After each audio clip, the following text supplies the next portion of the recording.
Good evening. नमस्कार विद्यार्थिनींनो.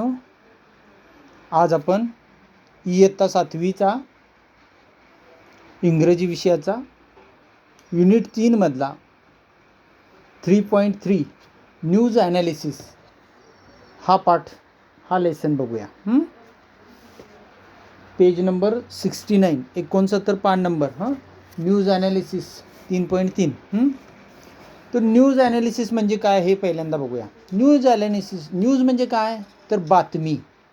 आपण जे आता टी व्हीवर बातम्या बघतो, रेडिओवर ऐकतो किंवा वर्तमानपत्रामध्ये बातम्या वाचतो, तर ही न्यूज ॲनालिसिस. तर न्यूज म्हणजे ही बातमी आली, मग त्या बातमीचं ॲनालिसिस करायचं म्हणजे विश्लेषण करायचं.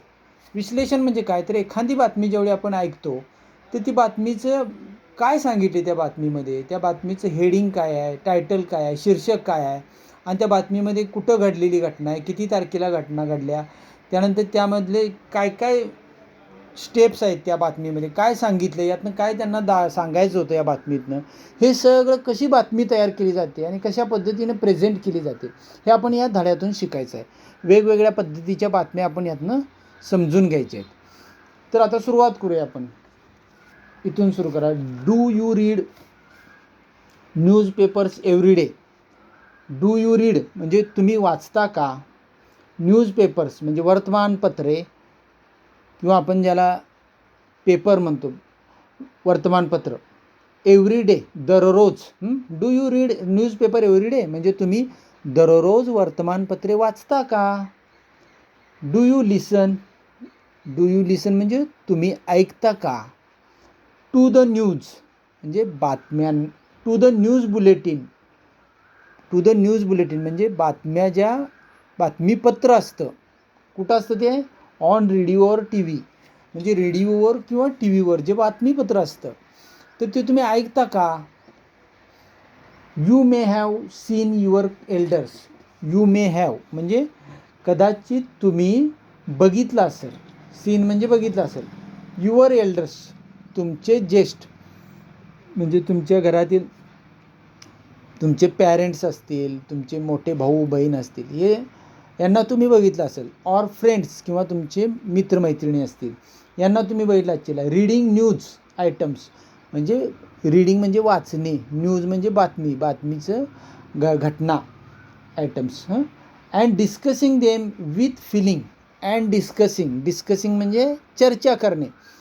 डिस्कसिंग देम विथ फिलिंग म्हणजे आपापल्या भावनेप्रमाणे, आपापल्या मताप्रमाणे, आपल्या विचारांप्रमाणे आपल्याला जे वाटते त्या पद्धतीनं त्या बातमीबद्दल आपल्या घरातील लोक किंवा आपले मित्र वगैरे एकमेकांशी डिस्कस करतेले किंवा एकमेकांशी चर्चा करतेले तुम्ही बघितले असतील.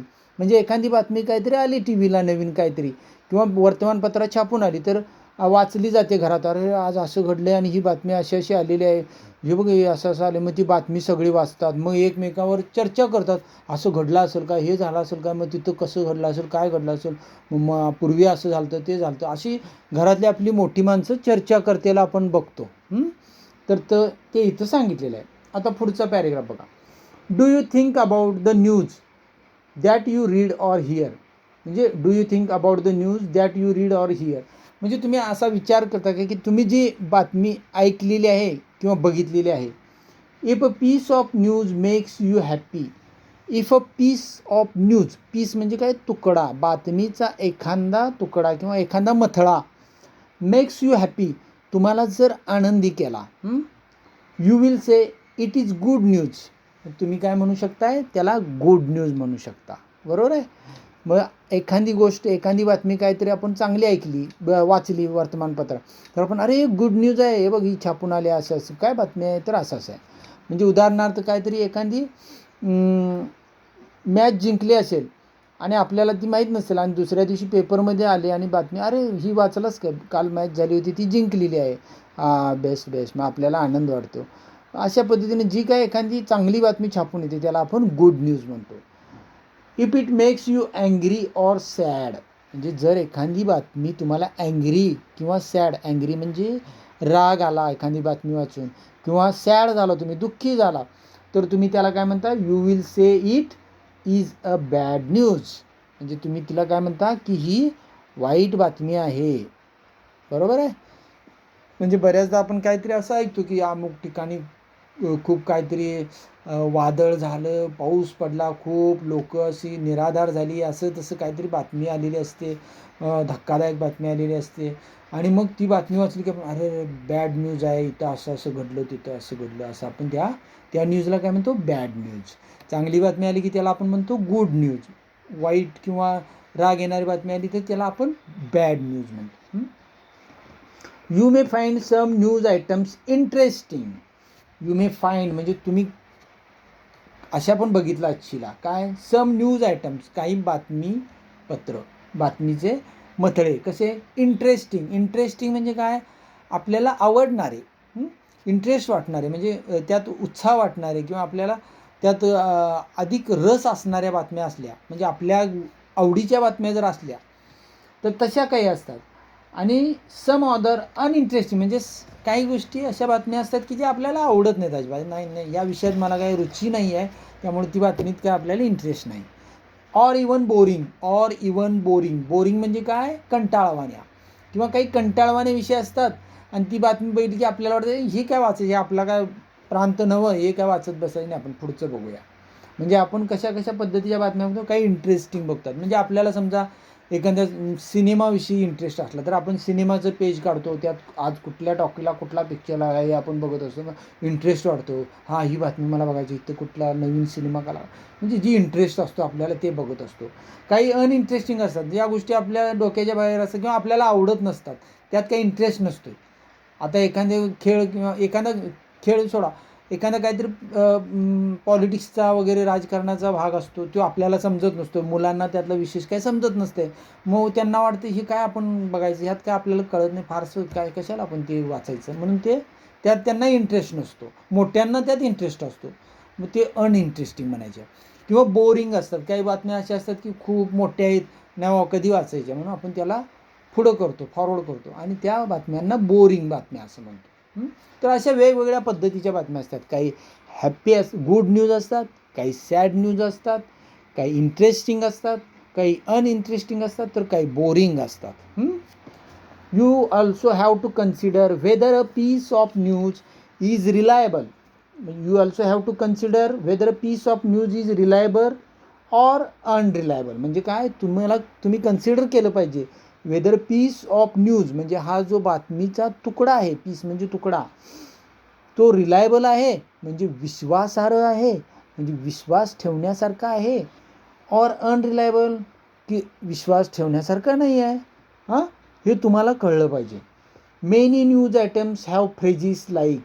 Many news items have phrases म्हणजे काही बातम्यांना अशा पद्धतीचे फ्रेजिस असतात, म्हणजे हेडिंग असतं त्यांचं, त्यामध्ये त्या खाली त्यांनी दिलेलं असतं की काय दिलेलं असतं, according to our sources. According to our sources म्हणजे अकॉर्डिंग टू म्हणजे च्या मतानुसार, कुणाच्या मतानुसार, आवर सोर्सेस म्हणजे आमच्या प्रतिनिधीच्या मतानुसार, म्हणजे किंवा आम्हाला मिळालेल्या माहितीच्या मतानुसार.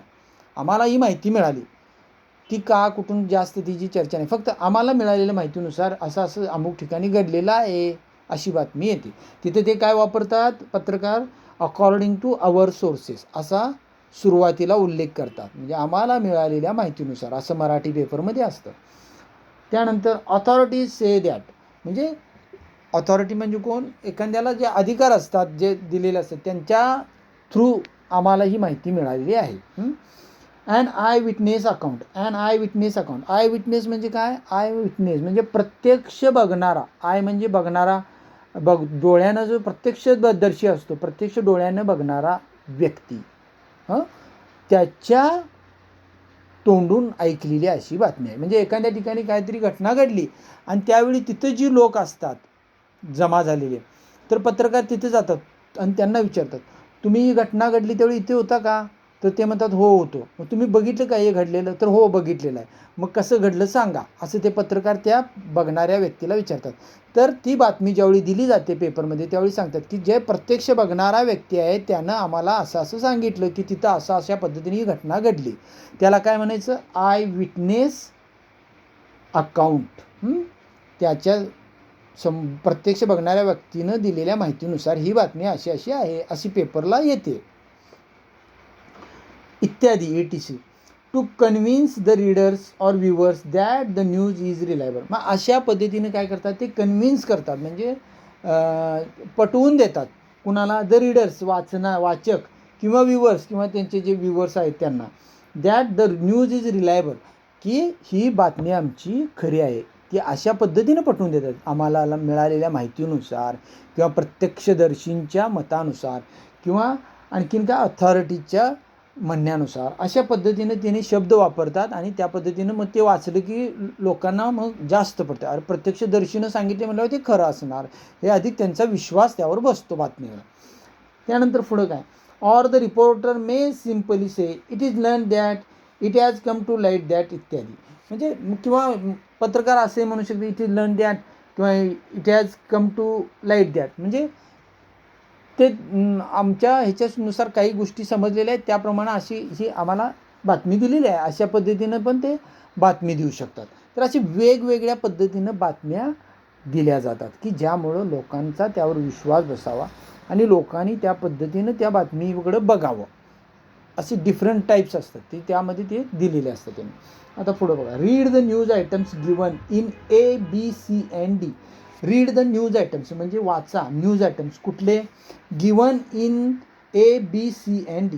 ABCD असे 4 त्यामध्ये भाग दिलेले आहेत. त्या 4 भागामधले तुम्ही बातम्या वाचा. म्हणजे 4 बातम्या तुम्हाला आता या धड्यात पुढे दिलेल्या आहेत, तर त्या तुम्ही वाचा आणि मग तुम्ही समजून घ्या बातमी कशी असते. आता त्यामध्ये बघा, you may have heard phrases like breaking news. तुम्ही कदाचित अशा फ्रेजेस ऐकल्याच चिला की breaking news, you may heard तुम्ही ऐकल्याच चिला. आपण टी व्ही वगैरे लावलं की नंतर बघतोय बघा, बातमीपत्र कधी पण लावा तुम्ही, तिथं पहिल्यांदा अशी पाटी येते बऱ्याचदा, breaking news breaking news breaking news, आणि ती बातमी ब्रेकिंग न्यूज पाटी इथे त्याकडं बातमी दिली जाते. म्हणजे ब्रेकिंग न्यूज म्हणजे काय, एक आत्ताची अत्यंत महत्त्वाची घटना आहे असं ते त्याचं हे दिलेलं जातं. त्यानंतर शॉकिंग न्यूज, एखादी काहीतरी धक्कादायक गोष्ट घडलेली असेल आणि ती बातमी द्यायची असेल तर तिथे हेडिंग येते टी व्हीवर, पुढं पाठ येते शॉकिंग न्यूज आणि मग ती बातमी सांगितली जाते. ETC इत्यादी पद्धती. In what other ways can we describe a piece of news, suggest suitable adjectives, then form groups of 4 or 5. म्हणजे आणखीन कोणत्या मार्गे अशा बातम्या दिल्या जातात. म्हणजे आता आपण बोललो breaking news, shocking news, sad news, good news, त्यानंतर आणखीन असे वेगवेगळे प्रकार असतात, हॅपी न्यूज वगैरे. तर अशा पद्धतीने ते हेडिंग टाकतात आणि इंटरेस्टिंग करून ते सांगत असतात, पटकन लोकांना तिकडं आकर्षित करून बघावं या उद्देशानं आणि त्याचं महत्त्व अधोरेखित करण्याचा ते प्रयत्न करत असतात पत्रकार. In that other ways suggest suitable adjectives, then forms groups of 4 or 5 and discuss the questions given with each piece of news. म्हणजे तुम्ही अशी काहीतरी विशेषणं द्या बातम्यांना आणि त्या पद्धतीनं तुम्ही चर्चा करा 4-5 जण असं मिळून. आता आपण ह्या न्यूजच्या पलीकडचं पान काढा, page number 70. News analysis. News analysis म्हणजे बातमीचं विश्लेषण. आता ही बातमी कशी समजून घ्यायची, आता तुम्ही पेपर वाचताना काय वाचायचं असते, त्यातनं काय समजायचं असते, त्यातनं काय जाणायचं असते, आपले पालक किंवा आपले मोठे फ्रेंड्स, आपले मोठे भाऊ बहीण का बातम्या वाचतात आणि त्यातनं काय त्यांना समजतं, हे आपण आता ह्या 4 बातम्यांमधून आपल्याला शिकायचं आहे. तर पहिली बातमी आपण बघूया, news analysis A. Closed shoes not allowed in examination halls. Closed shoes म्हणजे बांधलेले शूज जे असतात, शूज म्हणजे बूट वगैरे आपलं असतात, not allowed in examination hall. Not allowed म्हणजे घालून यायचं नाही. कुठं, इन एक्झामिनेशन हॉल म्हणजे परीक्षेच्या कक्षामध्ये, परीक्षेची जी खोली असते, परीक्षेची जी रूम असते, परीक्षेचा जो क्लास असतो आपला वर्ग असतो, तिथं त्या हॉलमध्ये बंद शूज घालून यायचं नाही. अशी या बातमीचं हे हेडिंग म्हणायचं, हे शीर्षक, धड्याचं कसं नाव असतं तसं बातमीचं हे नाव आहे, मेन हेडिंग. आता ही बातमी कुठली आहे बघा, खाली गाव दिलेलं आहे बघा, बेंगलुरू. बेंगलुरू म्हणजे ही कर्नाटकची राजधानी आहे. बेंगलुरू हे मोठं शहर आहे. त्या शहरातली ही बातमी आहे. आता कशी बातमी आहे बघा, Shivam Institute of Innovative technology. Shivam Institute of Innovative technology म्हणजे ही एक टेक्नॉलॉजीची एक संस्था आहे. इन्स्टिट्यूट म्हणजे संस्था, टेक्नॉलॉजी म्हणजे टेक्नॉलॉजीची ही इनोव्हेटिव्ह टेक्नॉलॉजीची ही एक संस्था आहे बेंगलुरूमधली.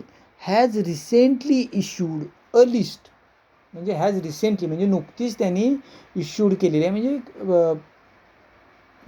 काय म्हण प्रदर्शित केलेली आहे एक काय a list of dos and don'ts. म्हणजे लिस्ट ऑफ डूज म्हणजे काय काय करावे, डू व्हॉट डू करणे, डूज म्हणजे काय करू शकताय तुम्ही, अँड डोंट्स म्हणजे काय करू नये for candidates taking the entrance test to the prestigious institute this year. म्हणजे कुणासाठी, कुणी काय करावं किंवा काय करू नये हे कोण करणार आहे, तर फॉर कॅन्डिडेट्स म्हणजे फॉर उमेदवार, जे उमेदवार आहेत त्यांच्यासाठी. कोण उमेदवार आहेत ते, जे टेकिंग द एंट्रन्स टेस्ट म्हणजे जे घेत आहेत भाग कशामध्ये, एंट्रन्स टेस्ट म्हणजे पात्रता परीक्षेमध्ये. पात्रता म्हणजे एखादा कोर्स असतो, त्या कोर्सला ॲडमिशन घेण्यापूर्वी तिथं भरपूर जर मुलं ॲडमिशन घेऊ इच्छित असतील तर त्यातली ठराविक लोकांना तिथं प्रवेश दिला जातो. मग त्यासाठी ते काय करतात, एक पात्रता परीक्षा घेतली जाते वेगवेगळ्या कोर्सेससाठी. त्या पात्रता परीक्षेमध्ये जे जास्तीत जास्त मार्क पाडून वरले जेवढे ॲडमिशन त्यांना घ्यायचे, समजा 100 मुलांनाच फक्त ॲडमिशन द्यायचं आणि 1000 लोक तिथं आलेले आहेत तर त्यांना 100च कसे घ्यायचे, तर परीक्षा घ्यायची त्यांची पात्रता परीक्षा. त्यामध्ये जे पहिले 100 मुलं टॉपर येतील म्हणजे ज्यांना सगळ्यात जास्त मार्क असलेले पहिले 100 जे नंबर असतील त्यांना त्या कोर्ससाठी ॲडमिशन दिलं जातं. मग त्यासाठी जी परीक्षा घेतली जाते सगळ्यात जास्त मार्क काढण्यासाठी, तर त्या 1000 मुलांना बसविण्यासाठी जी एक परीक्षा घेतली जाते त्या परीक्षेला त्या कोर्सची पात्रता परीक्षा म्हणायचं. त्याला इंग्लिशमध्ये एंट्रन्स टेस्ट असं म्हणतात. To the prestigious institute this year. Prestigious म्हणजे प्रतिष्ठित, अगदी मान मर्तबा असणारी अशी ही इन्स्टिट्यूट आहे, तिची ही परीक्षा यावर्षी आहे. त्या परीक्षेमध्ये काय करायचं आहे विद्यार्थ्यांनी आणि काय करायचं नाही याबद्दल ही बातमी दिलेली आहे. लक्षात आलं. म्हणजे हे एक इन्स्टिट्यूट आहे, एक संस्था आहे आणि त्या संस्थेनं एक परीक्षा आहे त्या संस्थेची आणि त्या परीक्षेमध्ये जे विद्यार्थी बसणार आहेत त्यांनी कशा पद्धतीनं काय गोष्टींचं पालन करायचं आहे आणि काय गोष्टी करायच्या नाही आहेत, त्यांनी काय गोष्टी करायच्या आहेत आणि काय गोष्टी करायच्या नाहीत याबद्दल त्यांनी या बातमीमध्ये उल्लेख केलेला आहे. तर आता आपण बघूया. The candidates will not be allowed म्हणजे candidates will not be allowed म्हणजे उमेदवारांना परवानगी नाही आहे कशासाठी, to enter the examination hall. To enter म्हणजे प्रवेश करणे, इन एक्झामिनेशन हॉल म्हणजे परीक्षागृहामध्ये, परीक्षा हॉलमध्ये. कसं परवानगी नाही आहे, काय करण्यासाठी, विरिंग क्लोज्ड शूज म्हणजे विरिंग म्हणजे घालून येणे, काय क्लोज्ड शूज बूट वगैरे घालून येणे, बूट्स घालून येणे. इवन सॉक्स म्हणजे सॉक्ससुद्धा घालून यायचं नाही वर्गामध्ये. जे काही तुमचं शूज असतील, सॉक्स असतील ते वर्गाच्या बाहेर लांबवर ठेवायचं आणि मग वर्गात प्रवेश करायचा. ऑदर आयटम्स म्हणजे इतर काही वस्तू, ऑदर म्हणजे इतर, आयटम्स म्हणजे वस्तू काय आहेत, which will not be allowed म्हणजे विच विल म्हणजे जे नॉट बी अलाउड, जे नॉट बी म्हणजे नाही आहे, अलाउ म्हणजे परवानगी, म्हणजे अदर आयटम्स म्हणजे इतर वस्तू कोणत्या ज्या आहेत ज्यांना परवानगी नाही आहे त्या कोणत्या आहेत, तर इनसाईड म्हणजे आतमध्ये घेऊन येण्यासाठी परवानगी नसलेल्या वस्तू. इन्क्लूड मोबाईल फोन्स म्हणजे मोबाईल्स फोन आत घेऊन यायचे नाहीत. त्यानंतर मायक्रोफोन आत घेऊन यायचे नाहीत. त्यानंतर इयर प्लग कानामधले ते आत घेऊन यायचे नाहीत. त्यानंतर कॅल्क्युलेटरसुद्धा आत घेऊन यायचं नाहीत. अँड अदर इलेक्ट्रॉनिक गॅजेट्स म्हणजे आणि असे काही इलेक्ट्रॉनिक्स उपकरणं असतील तुमच्याकडे तर ती कोणतीही आत घेऊन यायचं नाही. जे काही तुमचं आहे ते सगळं हॉलच्या बाहेर पाहिजे. आतमध्ये येताना तुम्ही सॉक्स नाही, बूट नाही, मायक्रोफोन नाही, त्यानंतर मोबाईल नाही, त्यानंतर इयर प्लग नाही, कॅल्क्युलेटर नाही, काही घेऊन यायचं नाही. आणि काय बघा, पाउचेस म्हणजे पाकिट वगैरे पण आपलं घेऊन यायचं नाही. Printed or blank paper, printed म्हणजे छापील, ऑर ब्लँक म्हणजे कोरा पेपर म्हणजे कोणताही छापलेला पेपर किंवा कोरा पेपर घेऊन परीक्षा हॉलमध्ये यायचं नाही. अँड इवन पेन्स, आणि इवन पेनसुद्धा तुम्ही घेऊन यायचा नाही. बघा कसे म्हणजे काही ठिकाणी किती कडक स्वरूपाच्या परीक्षा असतात बघा, की तुमचा पेनसुद्धा आणायचा नाही तिथं. The pens will be provided, म्हणजे तुम्हाला पेन प्रोव्हायडेड म्हणजे पुरवले जातील कुणाकडून, इन द हॉल म्हणजे तुमच्या हॉलमध्ये, बाय द इनव्हिजिलेटर्स. बाय द इनव्हिजिलेटर्स म्हणजे जे परीक्षा हॉलमध्ये हे असतात ना पर्यवेक्षक, त्यांच्याकडून तुम्हाला पेन दिले जातील. म्हणजे तुम्ही ज्यावेळी आपल्या बेंचवर बसशीला तुम्हाला पेपर दिले जातील, त्याच्याबरोबर तुम्हाला पेनसुद्धा दिले जातील त्यांच्याकडील. तुम्ही काही घेऊन यायचं नाही आत.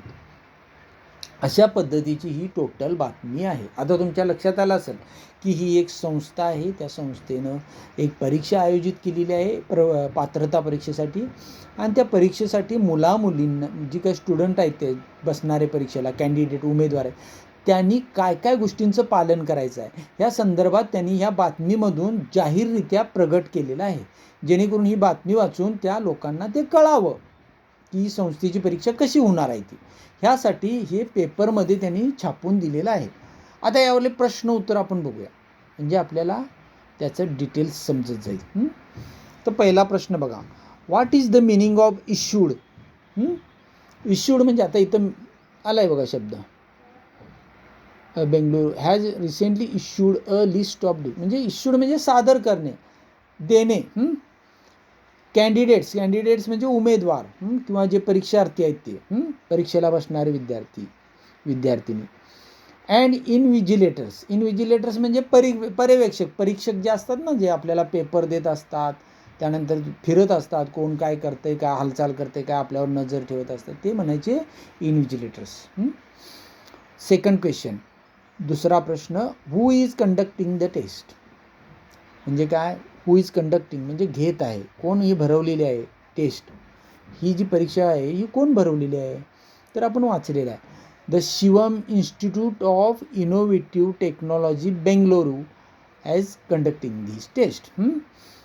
आता पुढचा प्रश्न बघा, discuss the following in groups of 4 or 5. म्हणजे तुम्ही ह्या प्रश्न डिस्कस करा. Why is closed footwear, shoes, socks not allow in the examination hall. म्हणजे क्लोज्ड फुटवेअर जे आहेत, म्हणजे जे आपण पायात घालणारे वाहनं आहेत, म्हणजे क्लोज्ड म्हणजे बूट आणि शूज आणि सॉक्स, हे का अलाउ केले नसतील हॉलमध्ये. तर ह्याचा उद्देश काय असणार आहे की to prevent the copy hiding, to prevent the copy म्हणजे कॉपी रोखण्यासाठी. काही मुलं त्यामध्ये कॉपी वगैरे आणू शकतील म्हणून ती रोखण्यासाठी. अँड हायडिंग द नोट्स वगैरे तिथे दडवू शकतील, त्यामुळं हे प्रिव्हेंट करण्यासाठी म्हणजे हे रोखण्यासाठी त्यांनी क्लोज्ड फुटवेअर म्हणजे जे शूज वगैरे आहेत ते एक्झामिनेशन हॉलमध्ये घालून येण्यासाठी परवानगी नाकारलेली आहे. To prevent the copy and hiding the notes, for this they not allowed in examination hall any footwear. Why has the institute not allow electronic gadgets in the hall. म्हणजे काय, इन्स्टिट्यूटनं इलेक्ट्रॉनिक गॅजेट्स हॉलमध्ये का allow केलं नाहीत.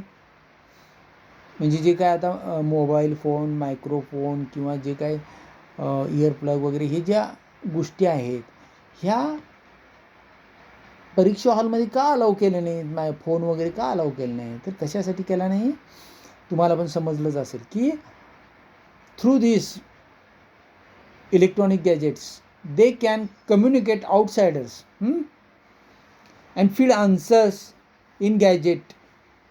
म्हणजे ते बाहेरल्यांशी communicate करू शकतील या इलेक्ट्रॉनिक्स गोष्टींच्या सोय, आणि ते कॉपी करू शकतील. So prevent this things they not allow any electronics gadgets in the hall. तिसरा प्रश्न बघा, see, what other measures can be taken to prevent copy. म्हणजे व्हॉट अदर मेजर्स म्हणजे आणखीन काय गोष्टी केल्या पाहिजेत कशासाठी can be taken to prevent copy म्हणजे कॉपी टाळण्यासाठी आणखीन काय गोष्टी केल्या पाहिजेत तर for prevent copy they can use many things म्हणजे स्ट्रिक्ट सुपरविजन करू शकतील म्हणजे जे स्ट्रिक्ट सुपरविजन म्हणजे कडक जे सुपरवायझर असतात ना आपले जे इन्व्हिजिलेटर्स पर्यवेक्षक ते जर कडक भूमिकेत असले अजिबात कुणाला चुळबुळ करू दिली नाही इकडं तिकडं बघू दिलं नाही एकमेकाच्या पेपरकडे बघू दिलं नाही एकमेकांशी थोडंसुद्धा बोलू दिलं नाही तर ते सुद्धा कॉपी प्रिव्हेंट करण्यासाठी उपयुक्त ठरेल म्हणजे strict supervision and second thing use of CCTV म्हणजे जर CCTV बसवले हॉलमध्ये तर आपोआपच प्रत्येक गोष्ट जर कोण कॉपी करत असेल कोण बोलून लिहित असेल कोण एकमेकाला सांगत असेल तर ते त्यामध्ये हे होऊ शकेल डिटेक्ट होऊ शकेल त्यामुळं CCTVसुद्धा एक्झामिनेशन हॉलमध्ये उपयुक्त ठरते ह्या दोन गोष्टी स्ट्रिक्ट सुपरविजन अँड CCTV ह्या दोन गोष्टी आपण एक्झामिनेशन हॉलमध्ये वापरल्या तर त्याचा फायदा होऊ शकतो आता last fourth question Y is this news published in the newspaper चौथा प्रश्न काय आहे की व्हाय दिस न्यूज म्हणजे का ही बातमी पब्लिश केली इन न्यूजपेपर बातमीपत्रामध्ये वर्तमानपत्रामध्ये ही बातमी का दिली यांनी बरोबर आहे ही जी आता आपण बातमी बघितलेली आहे ही वर्तमानपत्रामध्ये का दिली असेल तर त्याचं उत्तर काय आहे फॉर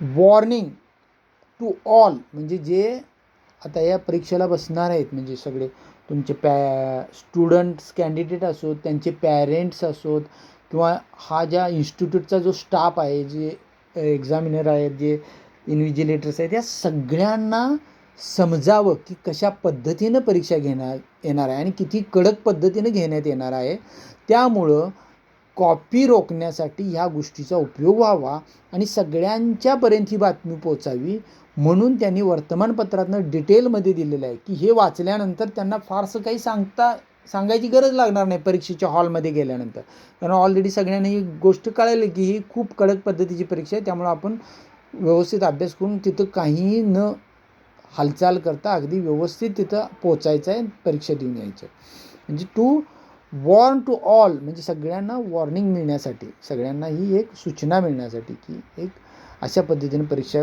घेतली जाणार आहे आणि त्या पद्धतीनं तुम्ही या प्रिपेअर होऊन त्यानंतर एक अवेअरनेस यावा मुलांच्यामध्ये किंवा यांच्यामध्ये पॅरेंट्समध्ये की कॉपी कशा पद्धतीनं इथं करता येणार नाही हे त्यांना समजून जावं यासाठी सुद्धा ह्या पद्धतीनं बातमी दिलेली आहे म्हणजे इन्स्टिट्यूटनं काय केलेलं आहे की आपलं सगळं धोरण त्यांनी या बातमीमधून सगळ्या पॅरेंट्सना स्टुडंट्सना आणि स्टाफना सगळ्यांना व्यक्त करून सांगितलेलं आहे त्यामुळं त्याच्यावर फारसं प्रत्येकाला जाऊन सांगायची काही जास्त गरज लागणार नाही त्यामुळं अशा पद्धतीनं ही बातमी दिली जाऊ शकते एखाद्या परीक्षेसंदर्भात तर एक बातमीचं आपण इथं असं ॲनालिसिस केलेलं आहे की कशी बातमी असते आणि त्या बातमीतून काय सांगायचं असतं हे आपण यातून समजून घेतलेलं आहे आता इथून दुसऱ्या भागामध्ये पार्ट 2 आपण पुढची बातमी बघूया तर आता इथंपर्यंत तुम्हाला समजलं की बातम्या काय असतात कशा पद्धतीनं असतात वेगवेगळ्या ब्रेकिंग न्यूज असतात त्याने गुड न्यूज असतात बॅड न्यूज असतात सॅड न्यूज असतात त्यानंतर हॅपी न्यूज असतात त्यानंतर शॉकिंग न्यूज असतात अशा पद्धतीनं बातमींचे वेगवेगळे प्रकार असतात त्या बातम्या कशा मिळवल्या जातात काही प्रत्यक्षदर्शी लोकांनी सांगितलेलं आहे काही माहितगारांच्याकडून मिळायचे काही त्यांना असं आमच्या अहवालानुसार असं वाटते असं असतात काही त्यांनी अंदाजाने दिलेले आहे इथं त्यानं नाव गुपित ठेवलेलं आहे ज्यानं बातमी दिली आहे अशा पद्धतीनं असतात ते दिलेलं आहे आपल्याला शेवटचा मुद्दा तर अशा पद्धतीनं बातम्या त्याने कलेक्शन केलेल्या असतात आणि त्याप्रमाणे तुम्ही त्या बातमींचा विश्वासार्हता समजून घ्यायचा असतो तर अशा पद्धतीने इथं हा पार्ट संपत आहे थँक्यू